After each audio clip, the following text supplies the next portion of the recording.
How's it going, everyone? My name is Ramon Franco and welcome to another day in my studio.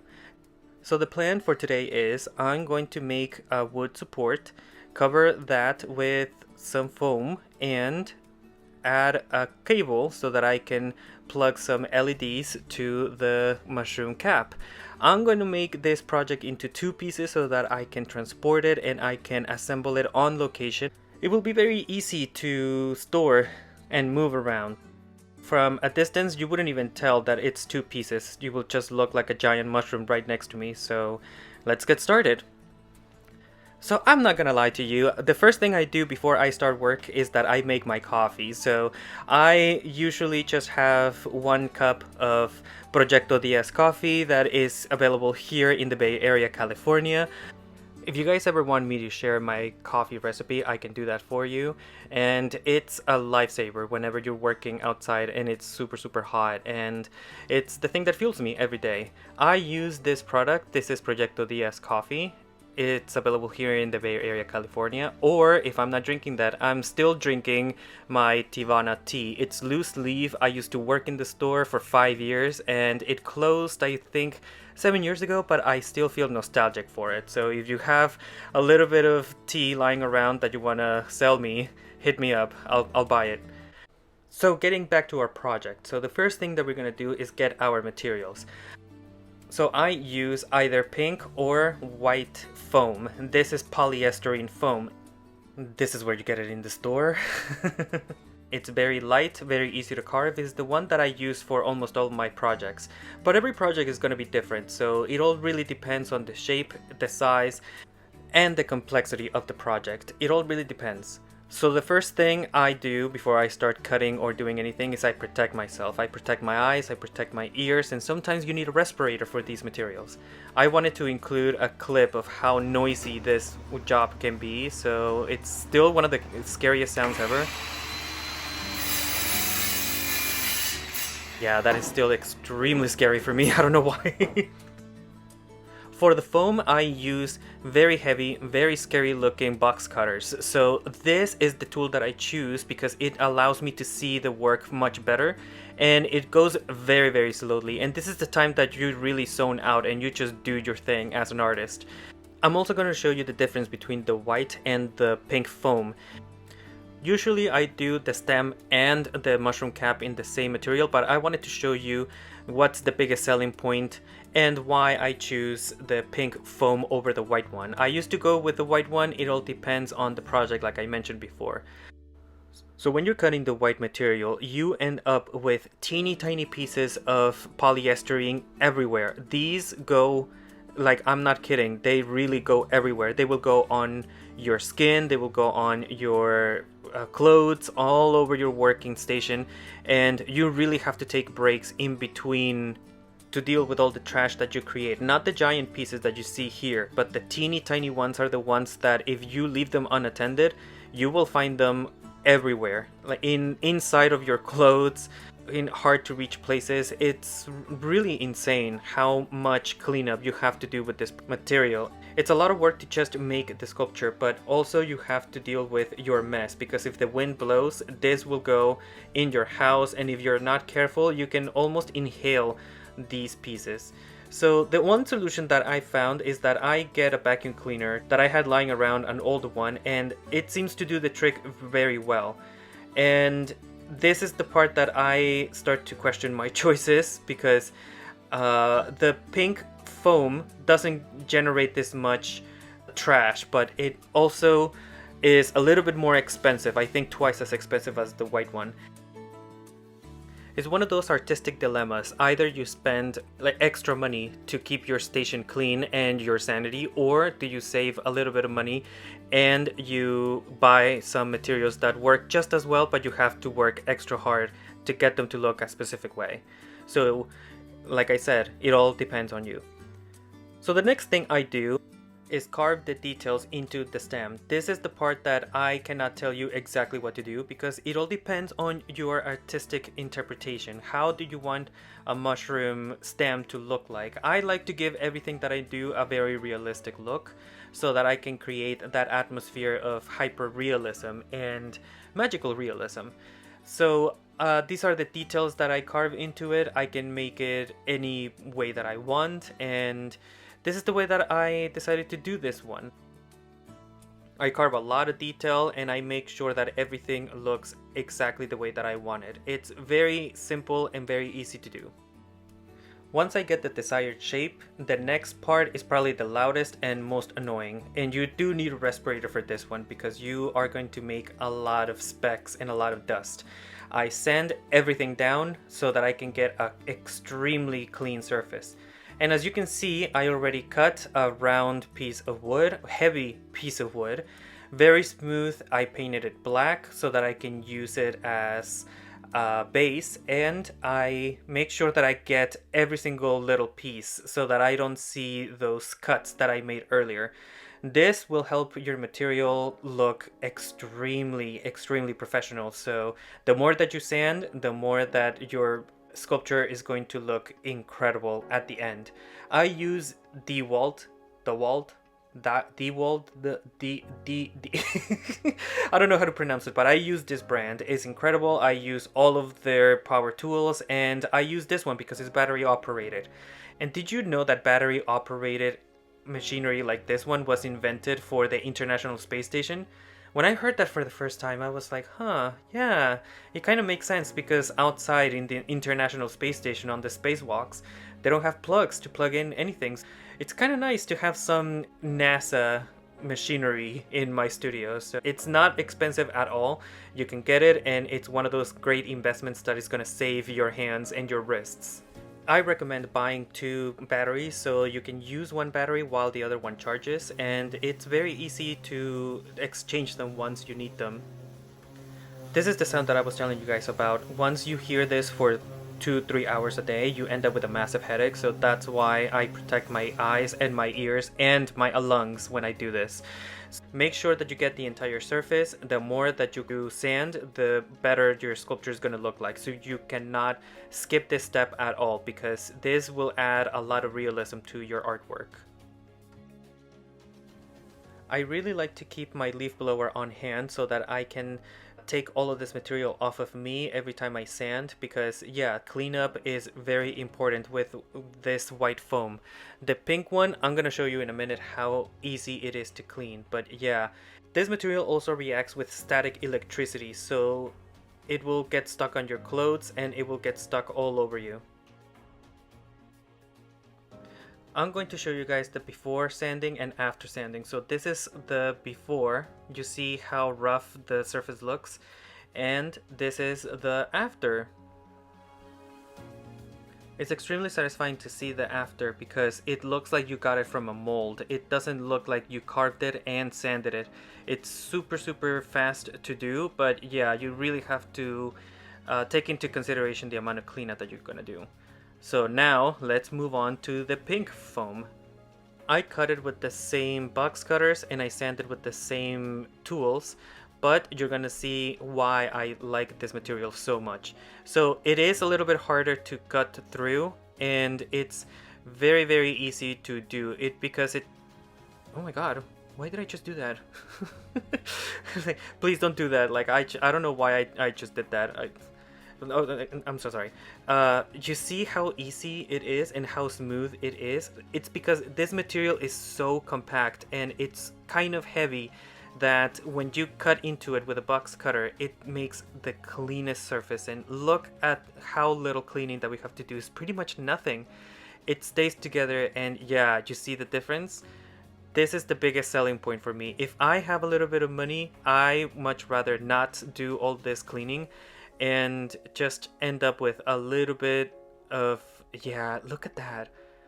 It's just so easy. You can just get back into carving and doing your piece, and look how easy that was.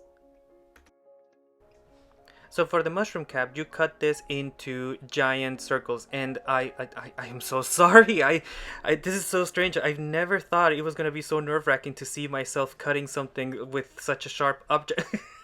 I'm so sorry. Like it's very hard to. So yeah, this material is very. See, I did that again.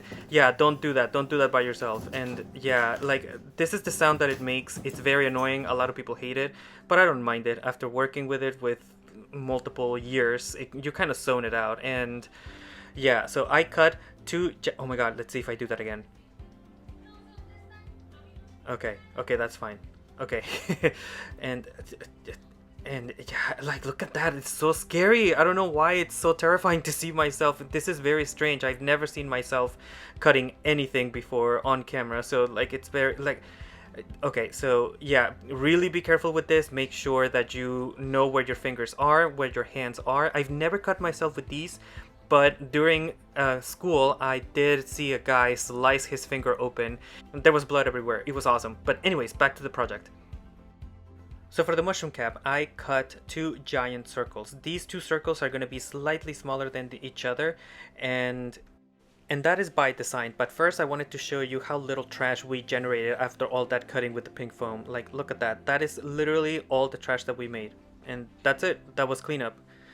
Yeah, I much rather pay a little bit extra. So this is the rings that I made out of those two circles. So you cut everything into rings about the width of a Pomeranian if you set it on its side. Yeah. Or the length of a Snickers bar.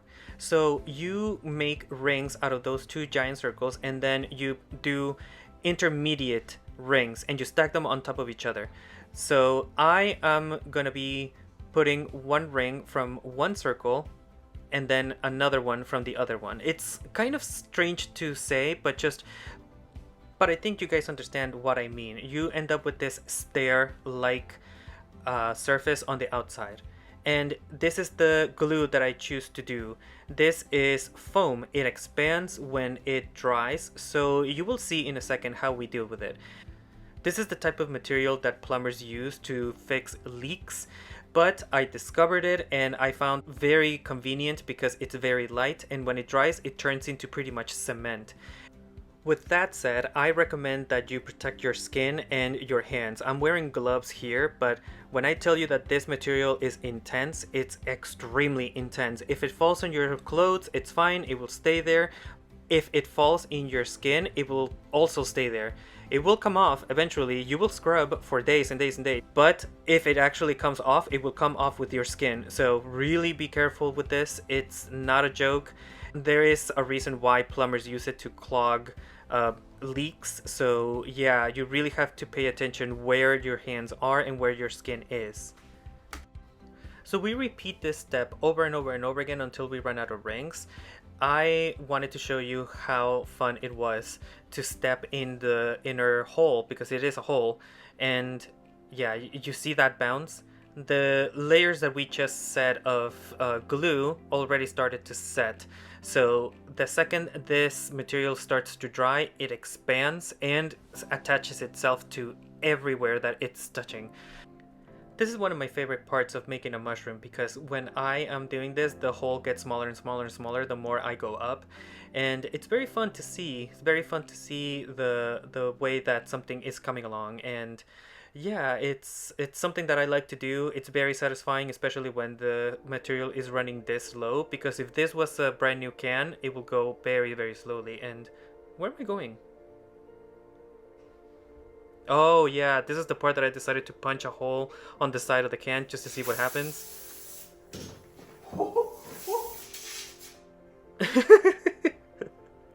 I'm so sorry. I've never done that before, and I always wanted to find out what it was gonna do when it was empty, to see if I can get more material. I could, and you can see more material is coming out, but you should never do that. You should never punch. Like, don't do what I am doing. Like, I'm a professional. I know what I'm doing. These mushroom caps are going to be the focus of the entire piece, so you really want to make them very lightweight, and this material goes incredibly well on it because it's not heavy, it's not smelly or anything. And look how smaller that hole is getting. It gets smaller and smaller and smaller until like you can't step in it anymore, and I find that very satisfying for some reason. It's everything fits in incredibly well with each other, and like all the pieces are like, just becoming one. I don't know, there's something about this step that I find it very comforting and very fun to see. So you continue this step until you reach the very top. I think this is the almost the last ring, and you can see how much the sculpture is already bouncing because of all those layers of glue. There is a very simple solution. Yeah, that's the end cap, and there's a big solution that I find very simple. You just put a very large weight on it and you wait overnight, and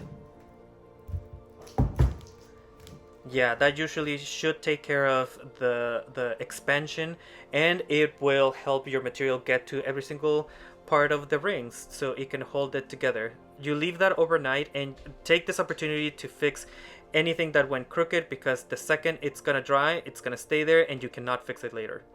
So I leave that overnight and I move on to the next step of the mushroom. The stem needs to be, because if it's made with the white foam, you have to cover it with tape. And look, this is the reason why I cover it with tape. You see how the surface looks? It looks like cottage cheese from up close. There's nothing that I can do to fix all of those gaps, but if you add tape, you will end up with an extremely soft and like flawless skin-like texture. I've used this technique in other projects.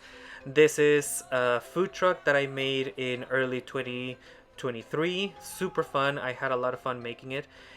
This step is the most labor-inducive part of the project, but if you have a good audiobook like me or an alien documentary, it's super satisfying. This is the material and the technique that I do for other projects, like my 15-foot orchid that you can see here. Super simple, super easy, very light, and yeah, this is another commission I did. These are giant props. These are cured a little bit differently than the project that we're doing today, because these are meant to be held. And yeah, this is how the bread looked like when I was done with it. And it's very fun. I loved this commission because my dad would come in the garage and he would tell me that he could actually smell fresh bread just by looking at these. They looked so realistic. So if you're working with the white foam, you do have to cover the entire surface. This will create some sort of a skin. It will hold everything together in place, and it's very durable when you finally put some plaster over it, or if you put resin on top of it. So I recommend you cover the entire piece and really make sure that you get every single surface. So the very next day, your mushroom cap is fully dry and you carve it. And did you guys see the sun moving through my studio? It's a very strange scene. Seeing it fast forward, I mean. So you don't have to go crazy with the tape on the pink foam. That's another thing that I enjoy about this material, because it's already so compact, it's already extremely durable, so you don't have to go crazy or apply an entire surface or an entire skin of tape. It's already done for you. I will show you in a minute how it looks like the pink foam when you sand it and you put the tape, because I only apply the tape on the pink foam where there's irreparable damages, so like little gaps or where the glue didn't get to, and that's pretty much all I have to do. So I turned the whole thing around and this is how it looks from the inside. So what I like to do is to shave off all the excess glue that ended up on the inside.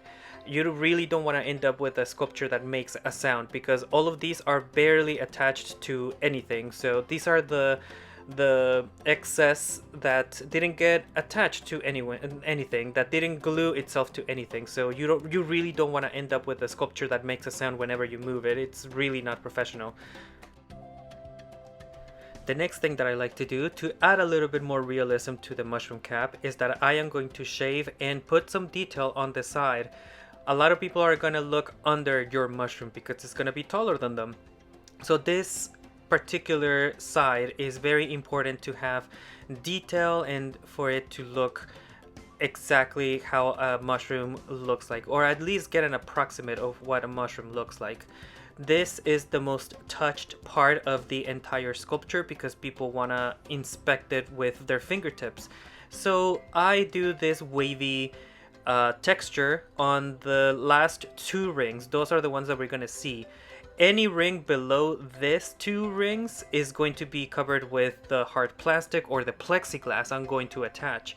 So these two are very important to add a little bit more realism and to make the mushroom look as natural as possibly we can make it. So yeah, that's all I do on the inside for right now. And see this surface, you see those areas? That's where I bumped against it, or where the material was a little faulty or anything. So that is a very easy fix. You just put some tape all over it.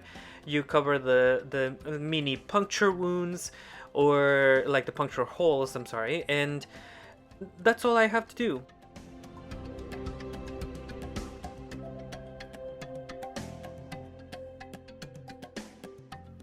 And here comes my favorite part of this sculpture, or any sculpture that I make. This is the part that I get to put both pieces together for the first time. So this is the first view that I am getting of the piece.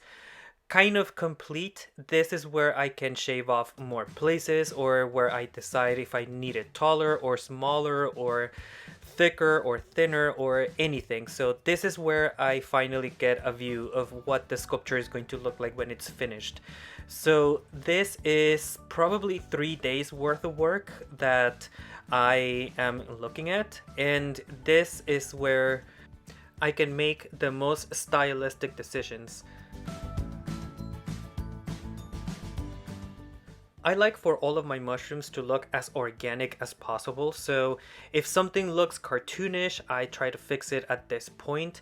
And if you can see here, it was a little bit too high of my liking, so I'm deciding on how tall I want the mushroom cap to be as compared to the stem.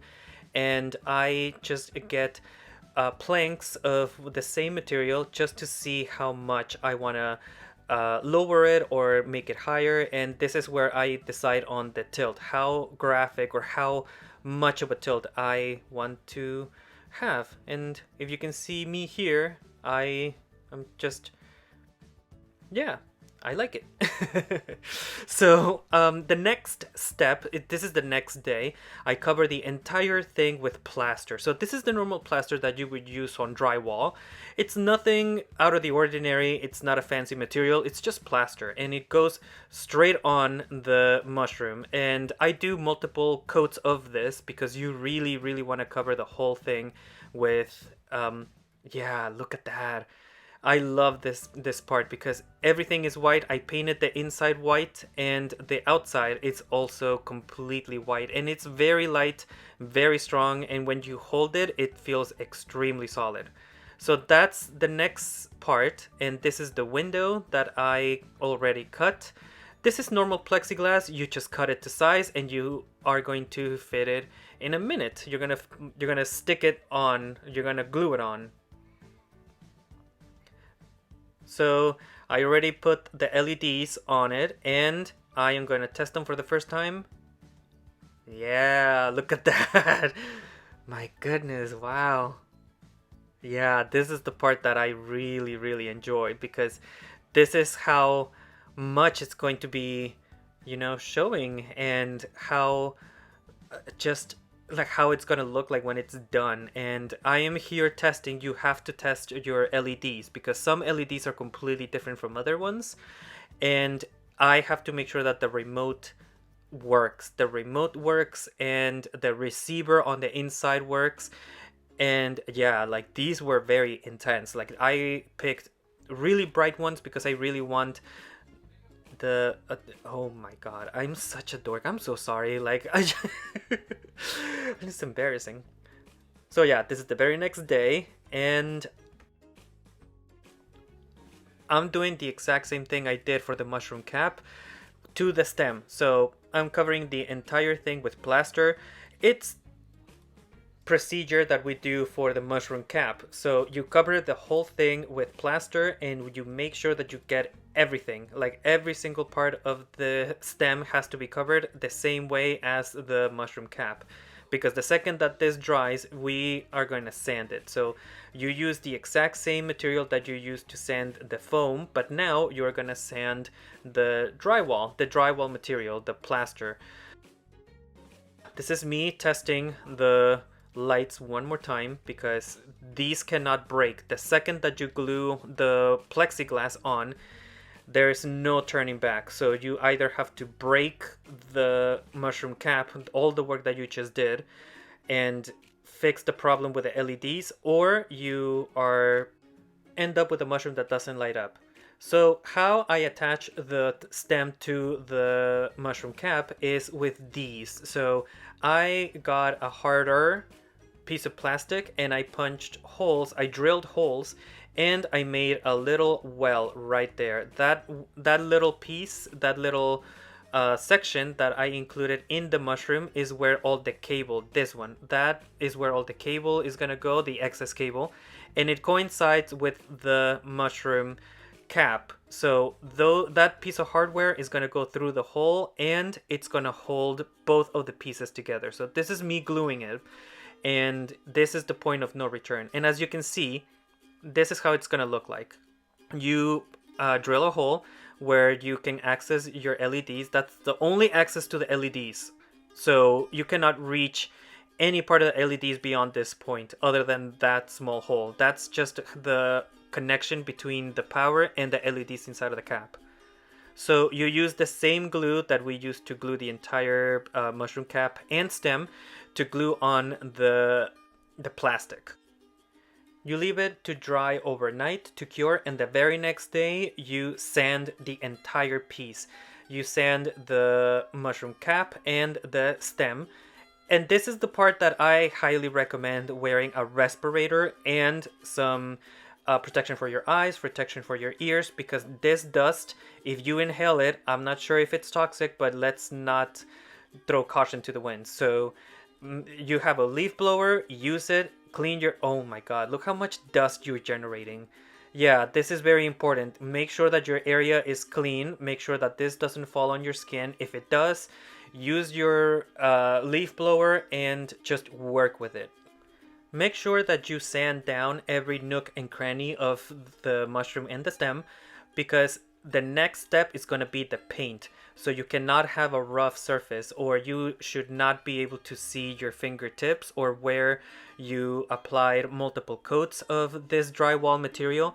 You should be ending up with a material that looks almost like marble, like super smooth. There's not a hole, there's not a scratch, there's not a bump. It has to look super smooth. Here is both of the pieces sanded, and that's how it's going to fit in together. So the screws are going to go into the holes already made in your stem, and the only thing that you have to do is connect the LEDs to the receiver, and that's pretty much it. That's all you have to do for the carving and sanding. This part, I cannot tell you what to do in this part. Everybody's going to have an idea of what colors or what shape or texture the paint is going to have. So I decided to go with this very realistic, very natural looking mushroom. I also clean the platform, what your mushroom is standing on. The least mess that you can show in your work, the better, the more professional it's going to look like. The next step, I seal the entire thing with a top coat.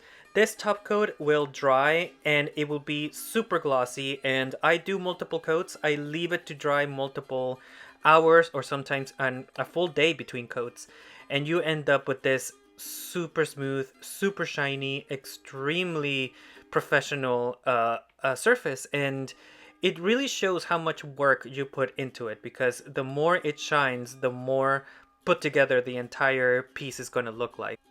I decided to go with this color. I have not experimented with this color before, and I wanted to make a mushroom that looked realistic and a little fantastic. You know what I mean? Like a fairy story. And yeah, you even cover, you see the difference between the top coat and not top coat? How professional does that look? Like, it looks so much better, and it's very satisfying to see a very clean surface. Very, very clean. But, oh, hi Toby. So very clean, you cover the entire piece, both stem, base, and cap with this top coat, multiple coats. I do at least 3 coats, so it will protect it from dust, from scratches, and all of my materials are also aquaphobic, so water's not gonna get into them. So this is how, like, this is super satisfying. This day, it's pretty much 7 days, around 8 days worth of work that culminate in right now. And look at that, that revealed. Just, this is the part that I am just feeling that fantasy. Like, look at that mushroom, and it's taller than me, so you cannot see it in this angle, obviously, but there's like 2 3 people that were just passing by looking at my mushroom. And yeah, the last thing that you have to do, plug everything in, and let's see. Wow, look at that. Just feel that fantasy, like they're revealed. It's so cool looking, like, oh my god. And like, you cannot see it on camera, but it really is changing the entire room. And like, even if it's open air studio, it really changes how, wow, look at that other colors. And like, yeah, the more powerful the LEDs are gonna look, the more you are going to change the atmosphere and just the space. And that's what we are here to do. We are here to change spaces, make them more like interesting and make them more fantastic. And yeah, you can just stand or sit under one of these for hours and hours and hours and just have long conversations. And yeah, like get your friends and get your iced teas, and yeah, just have a conversation under one of these. If you see my work somewhere in public, take a picture and send it to me, because I love to change an entire space with just normal LEDs. I got a commission for one of these as a nursery light, and I cannot show you the picture because it's a little kid's nursery, but it really changes the entire room. It's really fascinating. And it's super light to maneuver, so you can move it across the room with 0 to no upper body strength. It's very versatile. And this is how it looks like with the lights on. So I really enjoy how it looks like. Did you see how clean the top coat makes this entire work look? It's so cool to look at, and when you see it in person, you almost can't process it. It's very strange. So you can definitely make one of these for your house. It's very simple. Or if you are a freak like me, you would probably make an entire forest. These are all my mushrooms that I made in different colors, and this is a video that I am working on right now. It's a Q&A. I am editing it right now, so it's gonna come out pretty soon. I also wanted to include how I dismantled the whole thing so you can store it or you can transport it very easily. Bloop. That cable is the only thing that is connecting your LED lights, and you just lift it until it gets unplugged, and you get the cable, you gather it up so you don't trip on it, and that's pretty much it. That's all the cleanup that you have to do. You can transport it and everything. And did you see me almost trip right there? Thank you so much for reaching the end of this video. My Instagram is on screen right now. I post my newest creations, my newest events, where I'm going to put my next exhibition on there. So please subscribe. Please subscribe to this channel. I would really love to see everybody have a small community of art lovers. Like, I want you guys to talk to each other, like share some ideas. Send me some ideas of future projects that you would like me to see, or if you see something on my Instagram that you would like me to make a tutorial, I'll make a tutorial out of it. I'm serious. Like, I love sharing my work. I love sharing my experiences, and the materials are very, very specific, and I would love for you all to just make it at home. Make it at home if you would like to, and that's my TikTok. This is my studio, Aram Art Studio, in the Bay Area, around San Francisco area. And thank you so much. It means a lot that you stuck around, and I would love to see you in the next video. It's gonna be a Q&A. I am editing it, I am finishing it, and it's gonna be in my mushroom forest. So If you guys can give me a thumbs up, share this, share it with your friends, share it with your enemies. If you can send it to your friends, I would really appreciate it. And thank you so much. I will see you in the next video.